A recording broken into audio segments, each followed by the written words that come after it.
YouTube, what's up? It is Sunday afternoon. Weekend's almost over. The bridge is gridlocked. I took my daughter out last night. Did a little antique mall. Just a little kind of day out. Didn't go out with much anticipation of anything, but I found this train car for $2. It's HO scale, it's plastic, but it looks relatively nice. There's a lot of nice detail. I'm going to weather it up and get some graffiti on it. I'll probably use this on my next layout, which I plan on starting hopefully this week. But I found just a few castings. I'm going to start with this. This is a Ertl American Muscle 63 Impala SS 409. And when I first reviewed this, this is a Greenlight Hakoska Skyline. This is the most detailed engine I've seen in 1:64 scale, but I think this one here just tied it. I wouldn't say it passed it. You know, they're very different. Here you have a big American V8 with a ton of detail.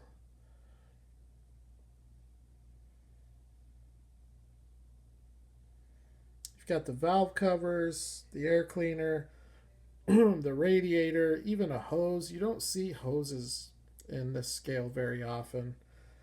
Auto World does it on a few. Another honorable mention is the Auto World Cutlass. That car has incredible engine detail as well. But for me, these two would be the two most detailed. This is definitely very different, being a vintage Japanese car. You have an inline six-cylinder here. And I don't know, two vintage cars. The Impala is about a decade earlier than the Skyline. But I've already shown the Skyline, so I'm going to show you guys this Impala. There are things about it that are great, and there are things about it that I'm not sure of. So starting out with the grille, I think the grille looks good because number one, it has lens headlights, which is a good thing. But number two, something you don't see very often with 1:64 scale chrome, it looks like the grille has been blackwashed. And what that does is it pulls the detail out and it just pops. Here's a 63 Impala from Revell with a very highly detailed chrome grille as well. But this one has not been blackwashed. So you can see the effect that it has. Like I said, it just pulls that detail out.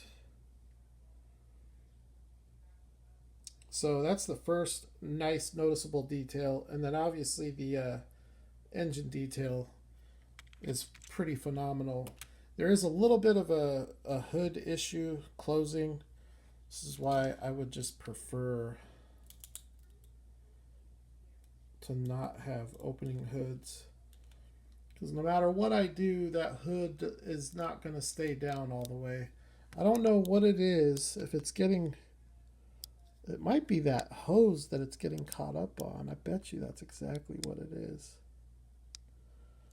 I bet you that's exactly what it is. Hold on. Stand by. Sorry for the shaky camera.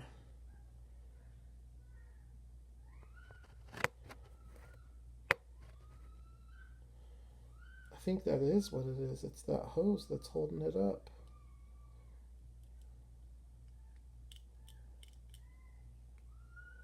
So the hood closes nicely. That hose needs to be trimmed.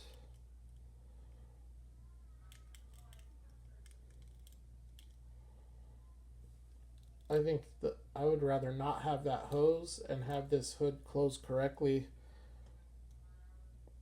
I wonder if I could just snip the bottom of it. Because even if I could just cut the hose loose at that bottom part and then move it,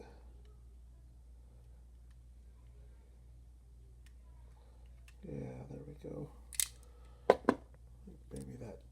Maybe that worked.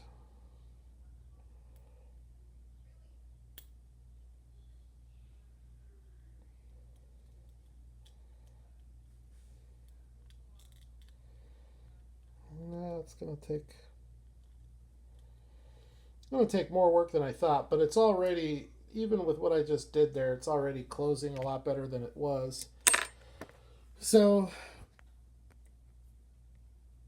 yeah, 1963 Chevy Impala from Ertl, American Muscle. Beautiful car. I have the 61. By the way, when I bought this yesterday, there was a red 61. I left it because I already have the casting here in white, and I actually like the white one better.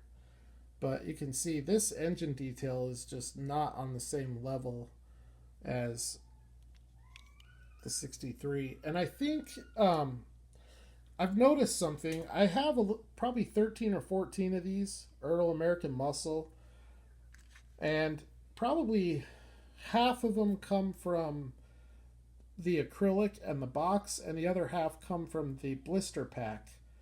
And it seems like the ones that are coming out of the acrylics in the box have a little bit higher level of detail.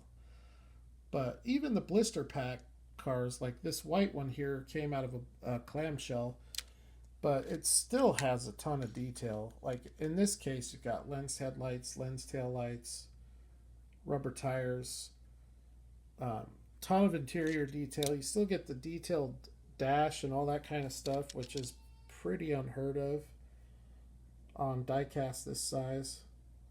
So it's still a nice level of detail, but I don't know, it just seems like the ones that come from the acrylics just have a little bit better detail.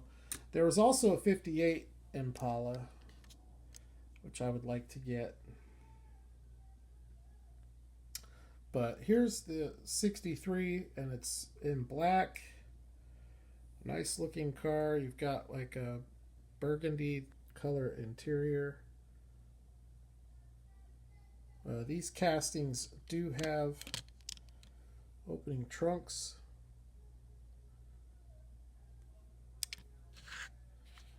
So this was probably my best find yesterday. But I found a car it's from Greenlight. It's one of the very first cars that Greenlight ever produced and released. Let me grab the packaging here. I've already cracked it. Here is the packaging that it came in. This is the earliest Greenlight packaging. This is the very first packaging that they had. I think it's nice packaging. I think I'd probably prefer it the way it is now, just because I think the clamshells, if you're going to keep them, if you're going to keep them carded, I think the clamshells hold up better over time. Other than the fact that they might discolor, with this, it's cardboard, and cardboard, you got to be careful with it. Although the whole front side of it is basically coated in plastic, so that might help protect it over time. But yeah, that's what the very first Greenlight packages looked like. Here's the back of it. This was a 2005 copyright and a 2006 release. So early that this is pre-serial number era. And Greenlight started serial numbering cars very early. Casting number 001. So it's the first Greenlight tooling. There were 2,000 of these produced. This is the Targa top, which I think is a great look for the car. I think that Targa top combined with the cherry red color creates a very nice look.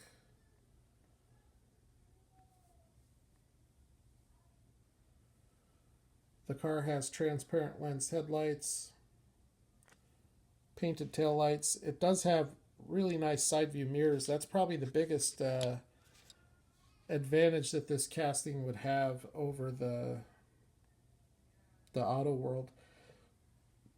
But the Auto World has an opening hood, and this one doesn't. Nice interior detail there, too.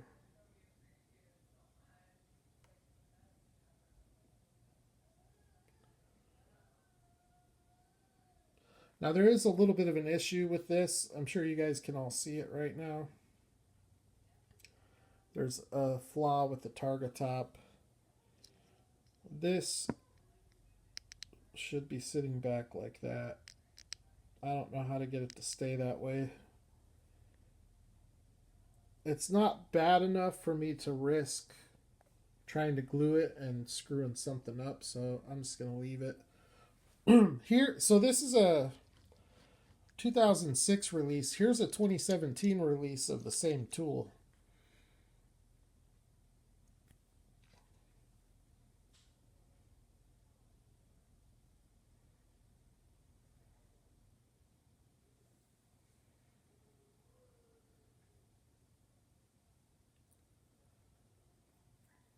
So I'll show you the base on this one here.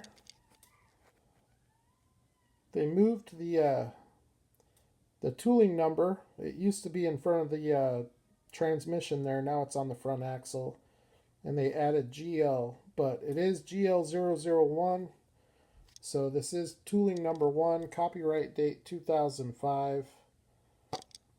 And I, as avid a Greenlight collector as I am, I did not know that this was Greenlight tooling number 1. But you see how the rear glass on this one goes all the way down into the hatch? That's how it should look on the red one. But it doesn't. It has a little bit of a lip to it. And that's a major disadvantage. So with this, you get side views. You don't get that with Auto World. But there are a couple things Auto World does a lot better. Like Auto World has a nice opening hood with a nice detailed engine, and Auto World has a hard top. The disadvantage of the hard top is you can't do a convertible configuration. You can't do the targa top configuration. But I have an Auto World here because I also found this yesterday. License Premium, Release 1, $5, mint in package. This was also $5, so basically retail or lower even. But here's the Auto World opening hood. It doesn't want to open a whole bunch. But this is another great detailed engine. Callaway. The headlights, I think, look cleaner on the Auto World. I actually think the Auto World headlights are quite amazing. The Greenlight headlights are okay. The Auto World headlights are quite amazing. The overall car is better, I think, on the Auto World. I think they just got the car... I just think they did it better. I think Greenlight got the stance better. I think the Auto World sits up a little bit too high, but it could just be the size of the wheels and tires that are on it. Here's the view from the back. This is a good angle. You can see how high the Auto World is off the ground.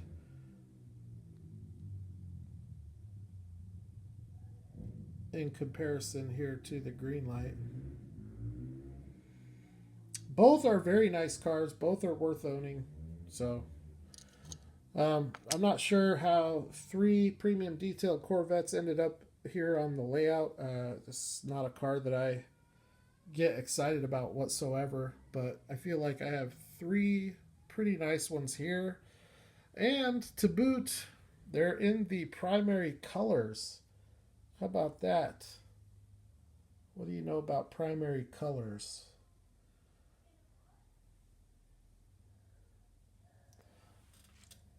All right, what else do we got here? I showed I showed my top 5 Greenlight castings the other day.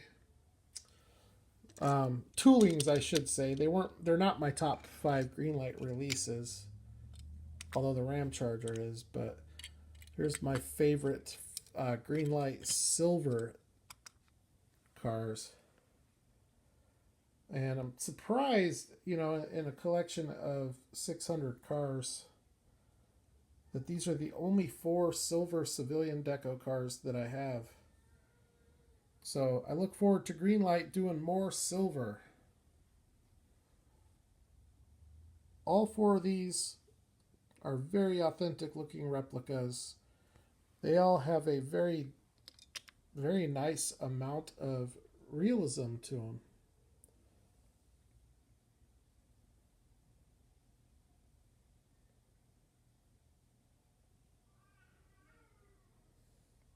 So, got those out.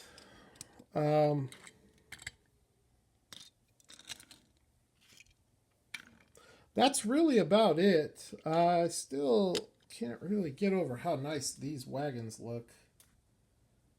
The Ford Country Squire LTD. Those are going to be hot.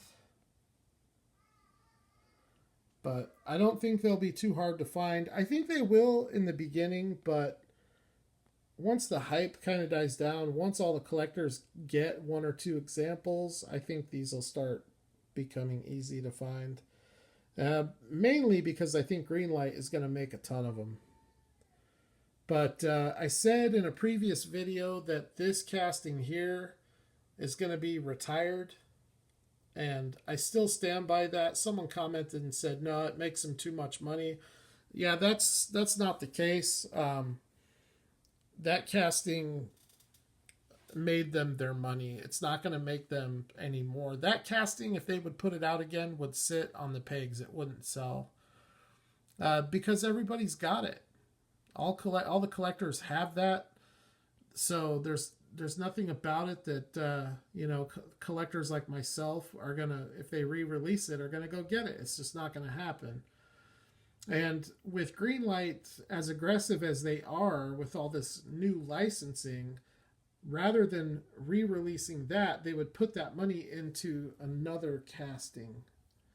And so I wholeheartedly believe that. I would bet money on it that we do not see this casting again in the next 5 years. And another casting that I kind of feel the same way about is the Ford Falcon XB.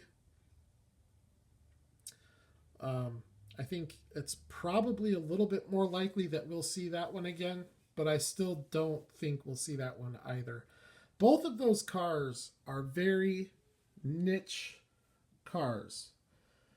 They're fictional cars, first of all, that are based off of actual cars, but they're fictional cars that are specific to a movie. What that means is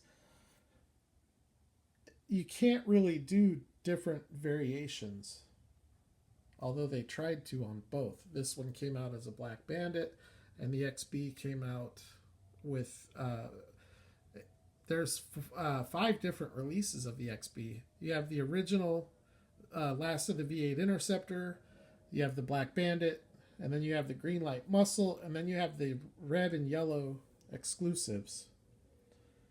So those are 2 castings I don't think we'll see again for a long time, if ever. But to say that that Greenlight will re-release this because it makes them too much money, no. That's not the case. Not true. Especially when they have this tooling, because this is basically the stock version of the family truckster. And because this is not a fictional car based in a movie, they can do all kinds of different variations of this. So, all right. Well, it is kind of a bummer, though. I really wish that they would have done the lens headlights on this one. They look pretty good on this one, though. You know, shoot, you only needed 4 of them over here.